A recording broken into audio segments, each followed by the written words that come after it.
In our headlines on this Wednesday afternoon, August 3rd. U.S. House Speaker Nancy Pelosi is in Taiwan as of late Tuesday local time. China, in response, has been quick to flex its military muscle with warplanes and warships near the median line of the Taiwan Strait. South Korea reports 119,922 new COVID-19 infections on this Wednesday, and the latest tally takes the total number of cases in the country well above 20 million since the start of the pandemic in early 2020. Meanwhile, South Korean lawmakers have paved the path for additional fuel tax cuts as prices at the pumps threaten the livelihoods of many. A slash as high as 50% is now on the cards. A high-profile diplomatic trip to Taiwan by a U.S. congressional delegation led by House Speaker Nancy Pelosi is garnering much global attention as it comes despite earlier warnings by China against, quote, playing with fire. Our Defense Ministry correspondent Peunji starts us off. U.S. House Speaker Nancy Pelosi has praised Taiwan as one of the free society in the world. Speaking before a closed-door meeting between a U.S. congressional delegation and members of the Taiwanese Parliament, she said she hopes to increase talks between the governments of the two countries. We want to increase interparliamentary cooperation and dialogue. And we do so at a time when our president has put forth an Asian-Pacific initiative which we support, and we want to be specific in terms of how we work with Taiwan in that regard. After addressing Parliament, she headed to the presidential office for a meeting with the Taiwanese President Tsai Ing-wen. In response to Pelosi's visit, China launched a series of joint military operations in waters around Taiwan starting Tuesday night. Chinese state media posted a map on Twitter showing 6 areas around Taiwan, where it said the military would hold drills from Thursday through Sunday. The Eastern Theater Command of the People's Liberation Army will carry out a series of joint military operations around the island of Taiwan. However, the Biden administration was keen to contain tensions with China over Pelosi's visit. The White House National Security Council spokesperson noted that it was Pelosi's right to visit Taiwan, but also stressed that the trip did not violate Chinese sovereignty or America's long-standing One China policy. There's no reason, as I said yesterday, for Beijing to turn this visit, which is consistent with long-standing U.S. policy, into some sort of crisis, or use it as a pretext to increase aggressiveness and military activity in or around the Taiwan Strait, now or beyond her travel. Pelosi arrived in Taiwan late on Tuesday, making her the highest-ranking U.S. official in a quarter of a century to visit the self-ruled island, which is claimed by China. Peunji, Arirang News. On the pandemic front, authorities here have announced close to 120,000 new COVID-19 infections on this Wednesday to raise the country's total tally since the start of the pandemic to over 20 million. Our Shin Ha-young has the latest. The total number of COVID-19 infections in South Korea has surpassed 20 million, meaning that 2 out of 5 people in the country have been infected. The landmark figure was reached about 2.5 years after the start of COVID-19 outbreak. The Korea Disease Control and Prevention Agency reported 119,922 new daily cases Wednesday, up more than 8,000 from the day before, marking the highest number of new infections in 110 days. 284 patients were reported as being in critical condition. On the same day, the number of cases from overseas jumped to an all-time high of 600. South Korea has seen daily imported case numbers in the triple digits since June 24th as more travelers arrive in the country due to eased entry restrictions. 5 more cases of the BA 2.75 subvariant known as Centaurus were also confirmed, bringing the total to 14. The new cases were all from overseas, with 4 from India and 1 from Nepal. Meanwhile, in response to rising figures, the government decided to bolster quarantine efforts in areas with a high number of infections while allowing people to live normal daily lives without restrictions. In today's COVID-19 response meeting, Second Vice Health and Welfare Minister Lee Ki-il raised concerns over rising infections in the military and ordered local officials to bolster quarantine efforts ahead of the National College entrance exams in the second half of this year. 신하영, Arirang News. Meanwhile, vulnerable workers in South Korea, especially those in the lower income group, were among the hardest hit by the pandemic. That's according to a study by the Korea Economic Research Institute, which showed more than a fifth of workers in the lower income bracket lost their job in the year 2020. The number is double that of middle-income workers and more than 4 times the figure for high-income employees. The job retention rate for workers in the lower-income bracket dropped 8.4 percentage points to around 78%. Data also shows that around 40% of low-income workers lost their job as a direct result of the pandemic.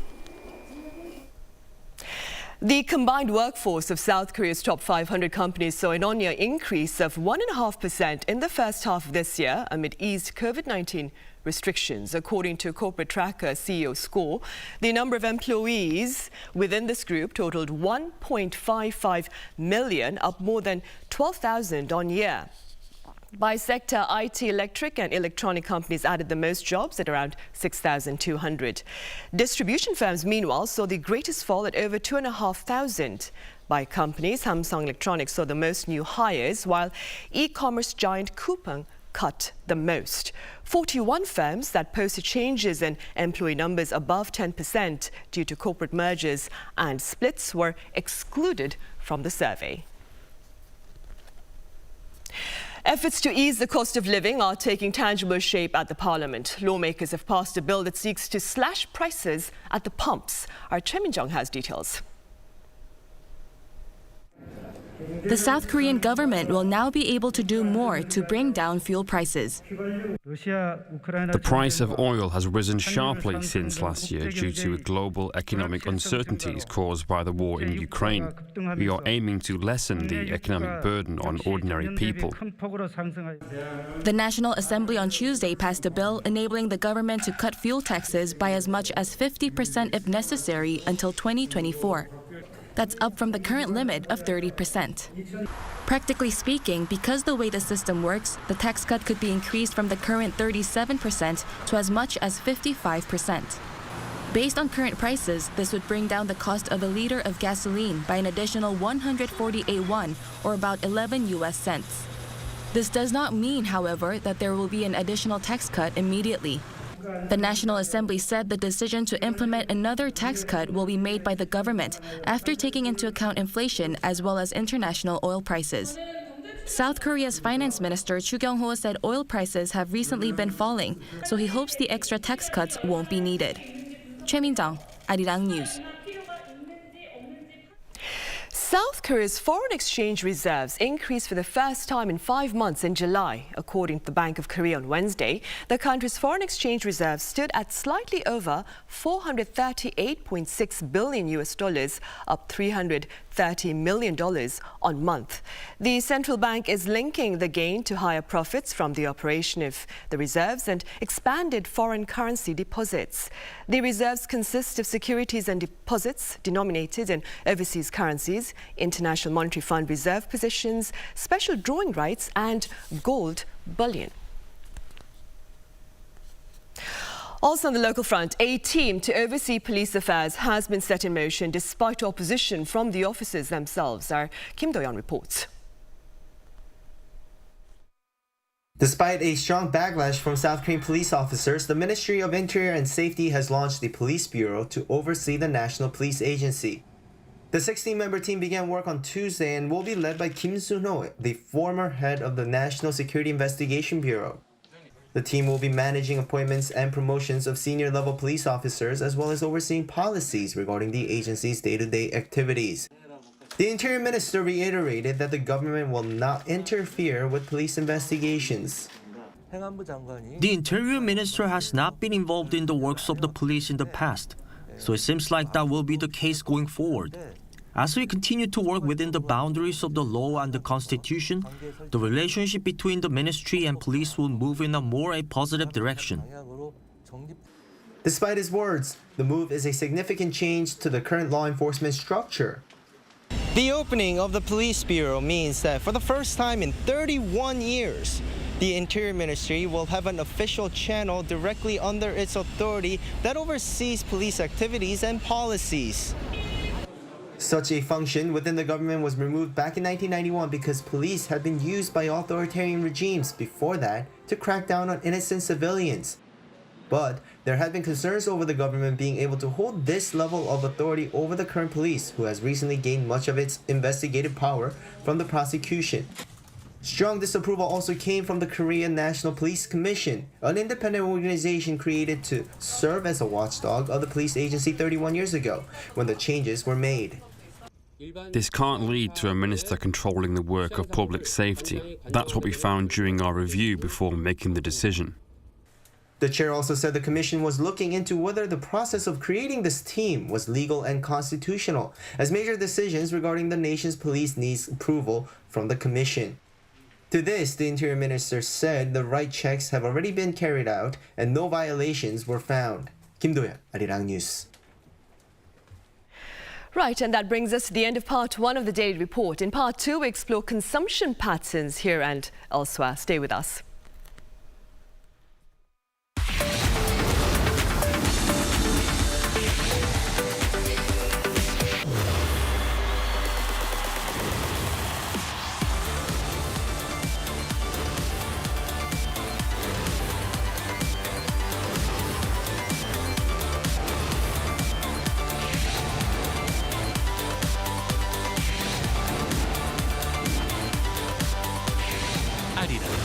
What matters?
Welcome back. The prolonged pandemic and the current economic hardships are giving way to a rather intriguing spending pattern here on the local front and in a few other places for that matter. Now, for more on this, I have Professor Chu Gyeong from Korea University here in the studio. Professor Chu, welcome. Thank you for inviting.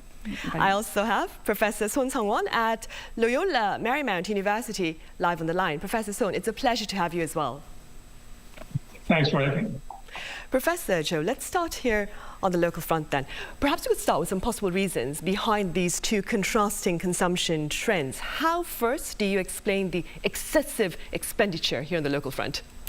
Yes, I think that personally it makes a lot of sense that consumers at large, we, myself included, we have been held back from our normalcy.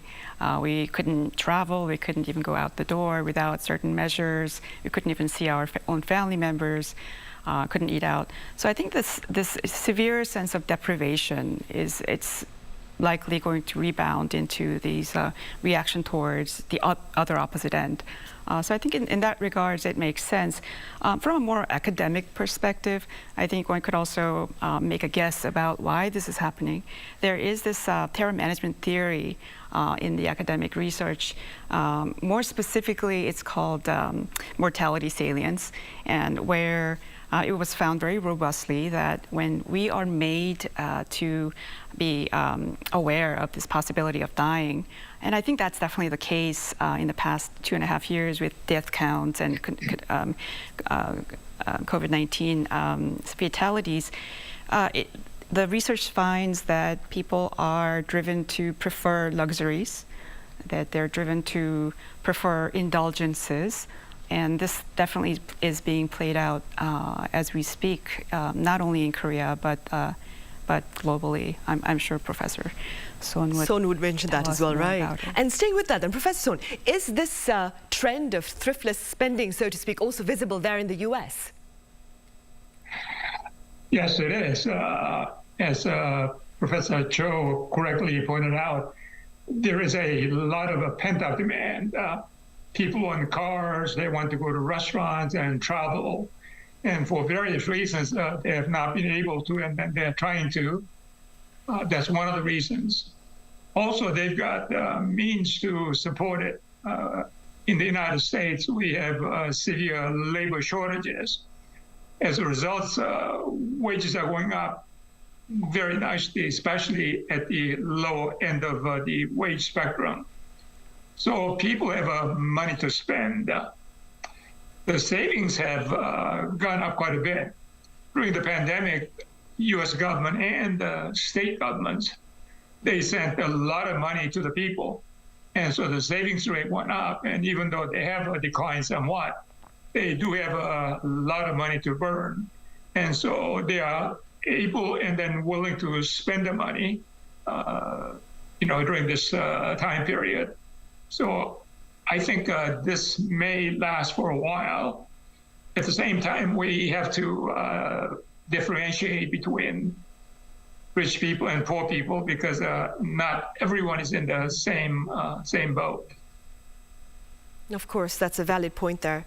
Professor Chu, adding on to what you said earlier, now there are some who claim that the pandemic perhaps has brought to the forefront the sense of fatalism, if I may, the sense about, like you said, a very close to death experiences for some who went through COVID-19, of course, and accordingly people have become more perhaps willing, should I say, to spend and perhaps to live for the moment. What are your thoughts? So I think definitely the pandemic has kind of put people in that state of mind. I think that, Sonny, your point is well taken. In particular, the MZ generation, where we find a lot of these new trends with YOLO, you live only once. There's also, I think in Korean terms, minimalism that has really taken hold not only here in Korea. So I think that it's definitely along the lines of that psychological process. However, I think particular to Korea, one of the aspect of the psychology behind the MZ generation, for example, is that the past 3 years, the economic conditions, the value of real estate has really skyrocketed. So the sense that, even if I save now, will this make a difference? That type of psychology is likely to be very demotivating for, the younger generation to save up for the harder times later. I think that might be more particular to Korea, but also probably elsewhere, applicable elsewhere in the U.S. And again, staying with that then, Professor Son, looking ahead, what do you suppose look to be the broader or some of the broader consequences of these carefree consumption patterns there in the U.S., of course, and of course here in South Korea, do you think? Obviously, it cannot last forever. It has to stop or slow down somewhat. We are seeing debt going up more rapidly than it should in Korea, in the United States. For example, mortgage debts, the consumer debts, they are probably higher than they should be. What we are doing is we are really borrowing from our future consumption, which means that even though we might be able to spend more today by incurring debt, at some point we will have to deal with the debt. That means our future consumption could be depressed. And in the long run, economic growth could be adversely affected as well. With more debt, that's going to mean that at some point we will see high interest rates, and we're already seeing that. In the long run, we may have to live with a permanently higher interest rate because we will have piled up more debt. Not only the consumers, but also the government and the society in general. So I am somewhat concerned about, rapid increase in debt. We all know in Korea, consumers have a lot of debt, and rising interest rates are having, negative impact on their ability to spend and future growth. Right, we do here in South Korea. Professor Chu, on the other end of the spectrum, there are individuals who have chosen to tighten their purse strings and to simply save. How do you explain that decision? I think it's a very rational decision to tighten your purse strings and to save for the hard times that are very likely to happen. We have news of recessions and so on that, of course, is going to encourage that. But I think, again, going back to the earlier mention of the MZ generation, I think that the silver lining to this is that maybe it's not so much externally driven, imposed need to save, but it's more about this internally guided, value-driven decision to not want the excess. So, I think in Korean there is something called the 냉장고 파먹기, and these kind of fun little challenges, and it kind of reflects this newfound value that it's not necessarily all these material goods that one needs to be happy. And I might also add that the pandemic kind of gave us that chance to face recalibrate what we need to be happy, and I think that perhaps is what's going on, which is rather healthy in my opinion. Right, and along with the challenge that you mentioned of eating out from your refrigerator only, Professor Son, there is also the no-spend challenge here in South Korea among people here that is on the local front, as I mentioned. Do you suppose, Professor Son, that this particular challenge is a reflection of rising inflation, as you mentioned, as well as, of course, interest rates and perhaps the overall pessimistic economic factors? That is an important factor. Recession is coming certainly here in the United States, and Korea may not be an exception. So economic growth has been slowing already and will continue to slow and maybe go into a negative territory. We've seen that during the first half of this year in the United States already. What's worrying us is inflation. Inflation is at 40-year high in the U.S. and also in Korea, which means that our income is not going up as rapidly as the inflation rate. Our buying power is actually going down. On top of that, the central banks of the United States and Korea are raising the interest rates. And that means it has an adverse impact on big ticket items. When you buy a car, appliances and furniture, people usually borrow. when interest rates go up, that means it becomes more expensive to service the debt. And that is, and will continue to have an adverse impact on consumers' ability to spend. Also, when you have interest rate rising and recession fears are building, people's confidence goes down. When consumer confidence goes down, consumers are more reluctant to spend money. And so right now, there are a number of negative items which are impacting consumption, in a negative way, and that might continue for a while. Right. As Professor Son has mentioned, Professor Chu, inflation here in South Korea is running at 6.3% as we speak. And that being said, what do you suppose, or which consumption pattern would perhaps serve South Korea well at this particular moment as we face all these economic challenges? I think that certainly making prudent financial decisions would be optimal for individual consumers. But even so this bipolarization of consumption patterns, one would hope that eventually the consumers themselves will recalibrate that perhaps these luxury consumption is not necessary and revert back to the mean, so to speak. And that is the hope, and I hope that I think there's also the general cultural norm that supports frugality is better. It's the value of spending, the value of saving now versus spending is more of the cultural norm here in Korea. So I think that I would think that would be the norm long term, hopefully. Right, hopefully. Professor Son, what look to be the broader implications of cautious consumption on the economy? We need to divide the consumers at least into two categories. Let's say the rich and poor, upper or low income brackets. People in the upper income brackets, they are less affected by the rising interest rate and possibility of a recession. They have and they will continue to spend money. For example, in the United States, there aren't enough Gucci bags. I mean, you have to wait in a line for a long time. And then sometimes you have to, wait for months to get your Gucci bag. Now, of course, poor people don't have to worry about that. And as I pointed out, with the rising inflation and interest rates, poor people are affected a lot more than the rich people. And so we need to divide the society economy into at least in those two buckets, and the different buckets affected very differently.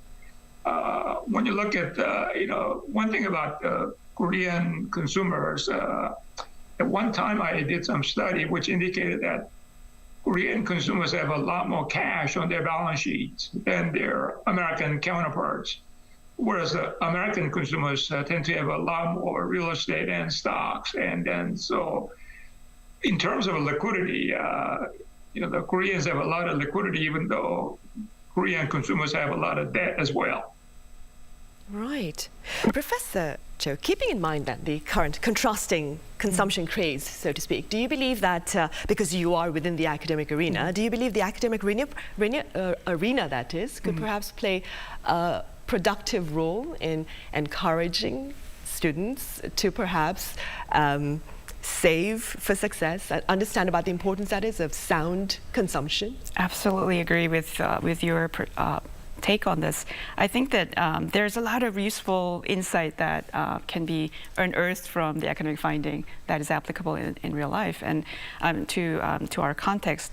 And in particular, for example, with respect to going back to our discussion about luxury versus frugality, there's research that on happiness by the psychology researchers that show that individuals are notoriously inaccurate in understanding what would make them happy.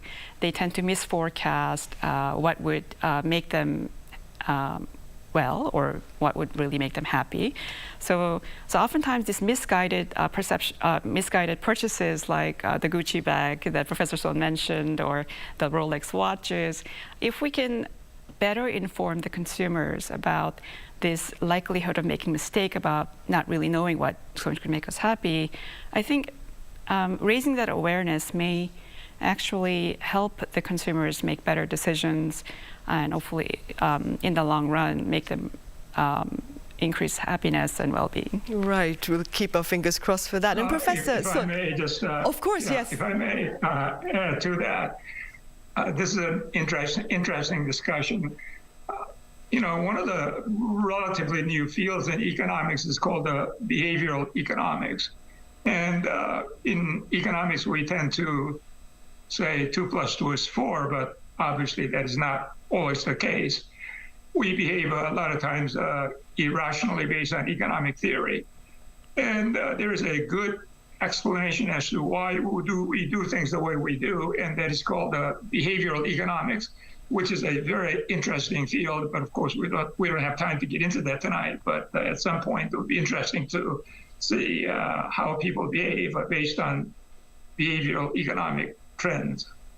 Right. And Professor Cho, I was wondering, the older Korean generation believe that it's important to save for the future, like you said, to make wise decisions right now so that you have more cash at your disposal, that is, when you're older. The younger Korean generations perhaps are more interested in spending money, well, in their case, sometimes wisely, taking up sports such as tennis or golf, whatever have you, to make sure that that moment is well lived. What do you believe is important? Seeking a balance or perhaps steering onto one side? I think it probably has to reflect the individuals, the heterogeneity that's involved in individual preferences. So what really makes one happy has to kind of have an outlet that fits that individual. But I think in general, yes, since you mentioned the younger generation, the MZs, I think what is very particular about this generation is that they're so well connected. They grew up in an environment where the internet was the norm. So now we have the social media. And so I think in that regards, in some ways, kind of sharing with others what one has becomes a bit of more of a salient factor that perhaps explains the flex culture or the desire to make acquisitions of these products. But hopefully, I think the individuals really have to be given that benefit of doubt that they'll eventually adopt a more prudent consumption habits. Right. Professor Son, from your observation there in the US, do you think people are more prone to save there or to spend at this current moment as we speak, given, of course, the inflation that's running at a 40-year high, as you mentioned? Given the economic conditions we are seeing for a while, it will be more difficult to save. So I would expect the savings rate to go down. But, we talked about the high cost of housing, and that certainly is true in Korea as well as in the United States. In my generation, one of our economic goals in our life was to buy a house, and I was able to do that. But when you talk to young people, they say, houses are so expensive, I will never be able to buy them. As a result, I don't really need to save to buy a house. I'm going to enjoy myself, and that is what is happening. So the older generation depressed consumption and saved money to buy a house.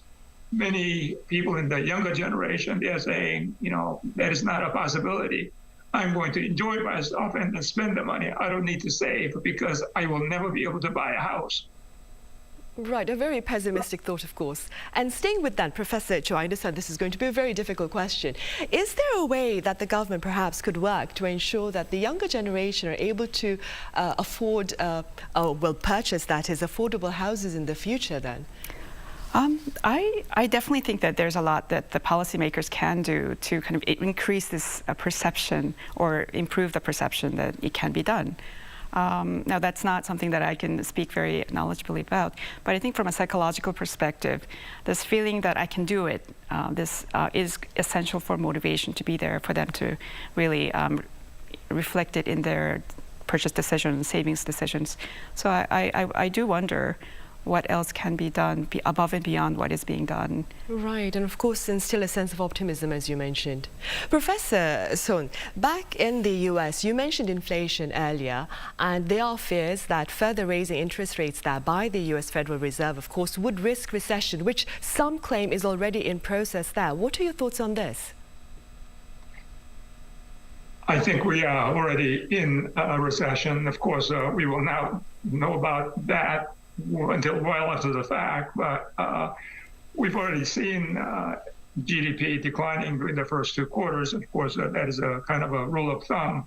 But a year from now, I'm confident that we will say the economy was in recession sometime beginning in 2022, when interest rates are going up as rapidly, and inflation is not going to go down anytime soon, which means that we will have to live with high inflation and high interest rates for a while.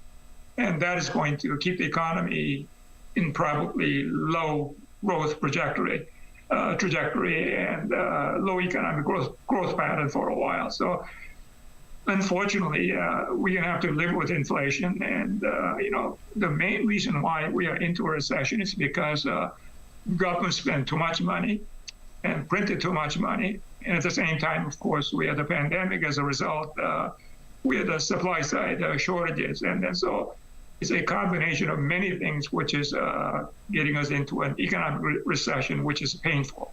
Right, a host of factors, of course, as you mentioned. All right, Professor Son, thank you so much for taking my impromptu questions and for your time today. And Professor Chu here in the studio, thank you very much for your insights. Thank you very much.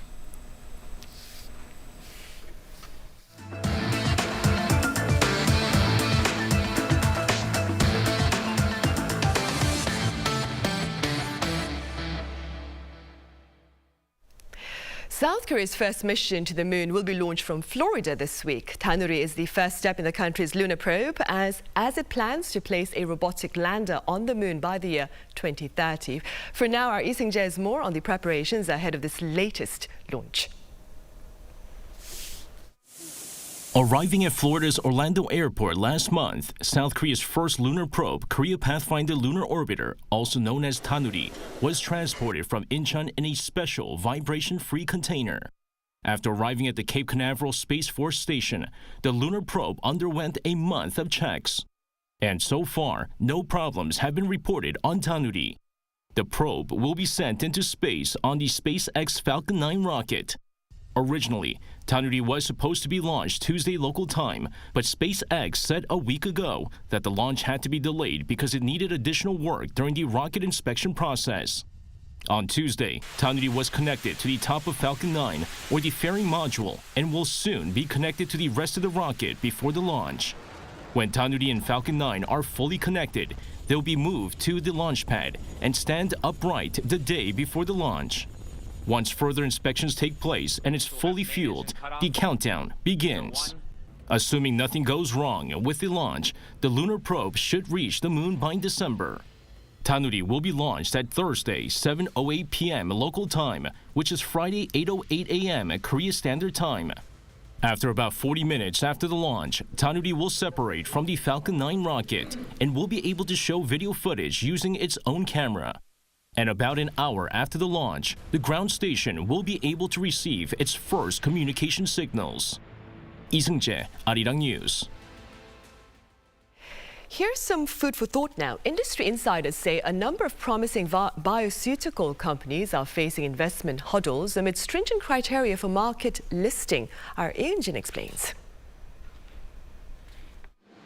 This is a local bio company that's recently launched phase 2 of clinical trials for the latest CAR T-cell treatment for leukemia. They expected a safe listing on the KOSDAQ with their positive results from phase 1 trials, but faced difficulty.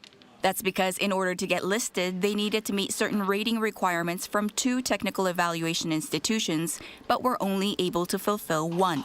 Likewise, most of the bio companies that hoped to get listed on the KOSDAQ were not successful in the first half of this year. So far this year, a total of 15 companies with prominent technologies have been listed, of which only 4 are biopharmaceutical companies. This is in contrast to 2020, when the bio industry was thriving and accounted for 17 of 25 companies listed for prominent technologies. The Korea Exchange, responsible for overseeing listings, says that there have been no changes in technical requirements. But what has changed is qualitative screening that has been tightened to protect investors. This measure followed the highlighting of embezzlement cases involving bio companies, as well as low success rates for overseas clinical trials. The chance of development for a new drug comes only when its validity is verified. That is a minimum requirement for biocompanies to get listed on the capital market. Otherwise, the risks are too high to call it an opportunity for investors. Companies in the bio industry aren't all against the tightened evaluations, saying that there's an overall positive effect of filtering out companies that don't meet basic standards. But they have also expressed concerns that setting the bar too high could cut off fundraising for some promising companies. If the government starts to implement various institutional standards, that could cause other problems. We need a smart system that trusts market flow and an environment where the private sector takes the lead. In order to show the validity of their new drugs, biopharmaceutical companies need to complete at least the second phase of clinical trials. Experts point out that getting to this stage takes a lot of time and money, and these companies need alternative support measures for funding aside from getting investment through a market listing. 이은진, Arirang News. On a light note, Seoul is running a special campaign this week aimed at raising awareness about the many places here in the capital city that offer a peace of mind. My colleague Kim Jong-sil has more. Look at these traditional Korean houses. Are they in Jeonju? A city famous for these types of houses. No, they're in Seoul, one of the busiest cities in the world. And to find them, you just have to go to the right place. Less than half an hour drive from the hustle and bustle of downtown Seoul lie beautiful traditional Korean houses called hanok, like this one behind me. Visitors can come, enjoy Korea's 14th century architectural style, and spend the night in tranquility. This particular guest house in Seoul's northwestern Eunpyeonggu district combines Korean tradition with Western culture. The dining room, for example, incorporates a Western dining style, so while the location is so traditionally Korean, you can also feel somewhat as if you're at a European restaurant. The view of the Bukhansan mountain is another charming feature of this lodging house. But it also offers a range of programs for visitors to enjoy. At Eungjeongan, you can enjoy picnic, breakfast, morning yoga, and food spa. Welcome to Eungjeongan. But if you haven't even got time to drive 30 minutes, there's another option right in the center of Seoul. This one has been around in this exact location for over 8 decades. What's unique about this property is that it's eco-friendly. You can rarely find disposables in the room, and served breakfast is organic as well. We are located in the center of the busiest part of Seoul, but it's somewhere calm. Here, you can enjoy the stark contrast between modern skyscrapers and this antique building. You can visit the 2022 Seoul Relax Week website for more information. If you take a little time and travel outside your comfort zone, you'll find a whole new relaxing world even in one of the busiest cities in the world. Kim Jong-sil, Arirang News. Meanwhile, the National Museum of Korea has on display an extensive collection of artifacts from an ancient region of southwestern Asia in present-day Iraq. Our Ishihu gives us a glimpse. 2 prowling lions made of colorful individual bricks line the walls. The glazed brick panels represent 2 of some 120 lions that served as protective symbols of the goddess Ishtar in Babylon around 2,600 years ago. Weathered away over thousands of years, but still maintaining its shape, ancient artifacts from the early civilizations of Mesopotamia are currently on view at the National Museum of Korea. The exhibition, titled Mesopotamia: Great Cultural Innovations, is the first by the museum showcasing cultural heritage from the region. This selection was brought to Korea from the Metropolitan Museum of Art in the United States.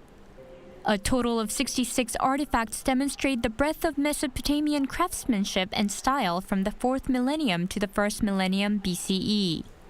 It is divided into 3 sections: cultural innovations, art and identity, and art in the age of empires. The first section looks at the invention of an early writing system known as cuneiform. This exhibition introduces writing records that show how people back then interacted and communicated with each other.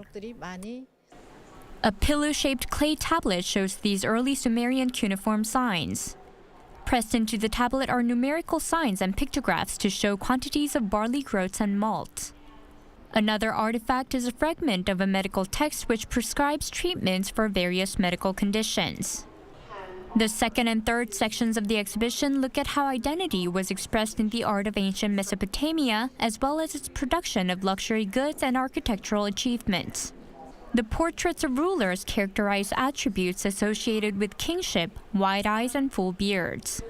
One exhibit is the head of a ruler, a life-size representation of man likely commissioned by a ruler or someone of elite status.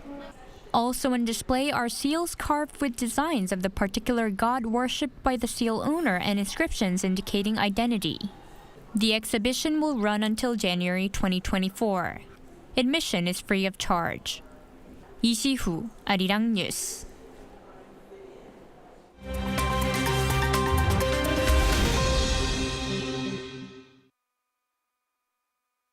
Let's take a look at what's going on in the world now.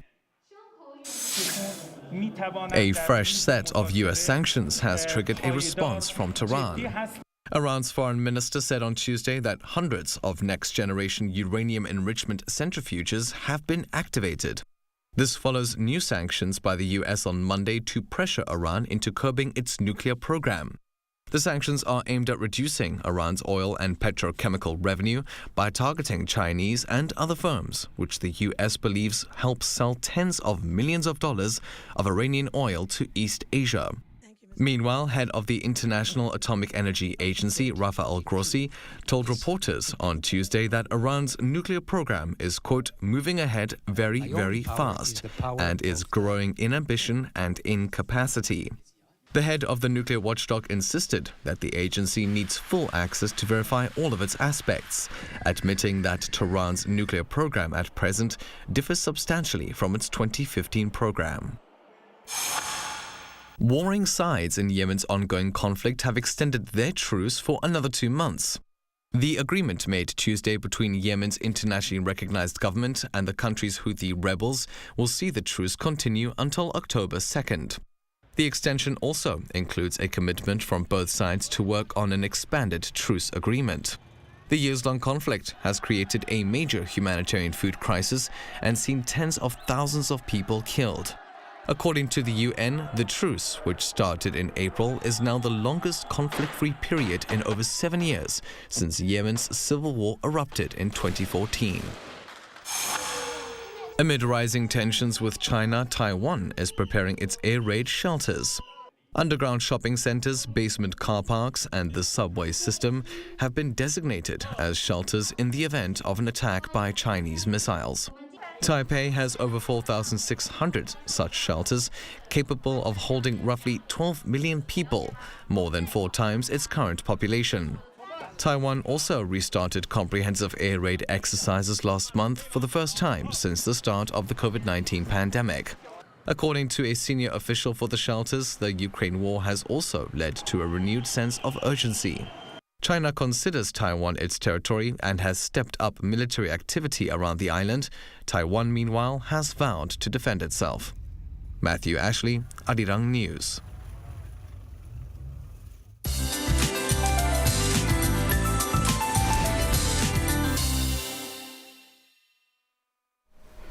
Good Wednesday afternoon.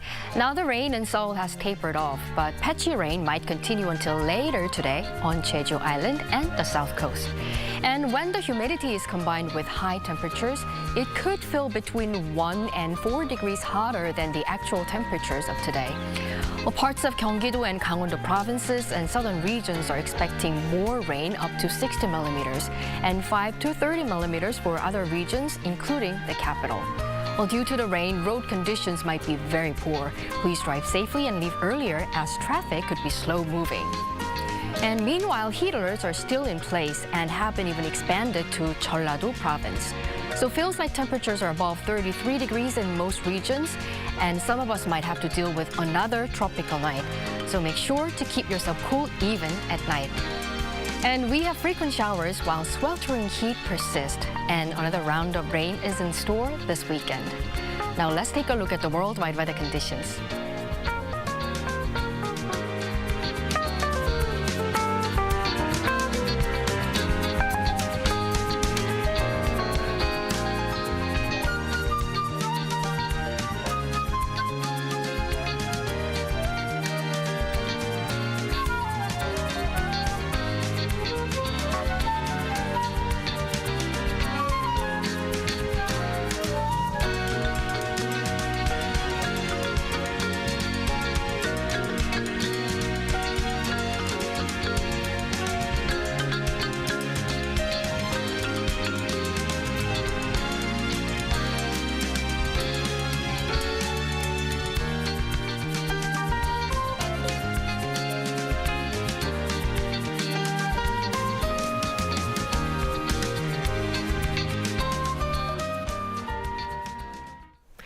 And those are the headlines at this hour. Stay tuned to Arirang News for more on the day's top stories. Thank you for now. See you on Thursday.